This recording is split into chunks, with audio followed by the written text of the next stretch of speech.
Hey folks, for the solar panel configuration I use these precision watt meters,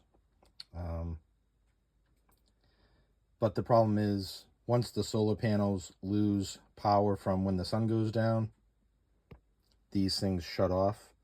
They have an auxiliary DC connection here. On the back of this device it shows the pinout. The first pin on the top is a reset to ground, then a negative, then a positive.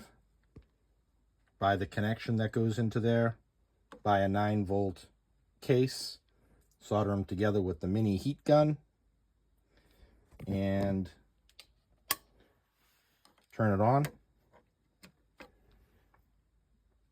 And now they won't lose power if you're trying to record your results over a period of days. Thanks for watching.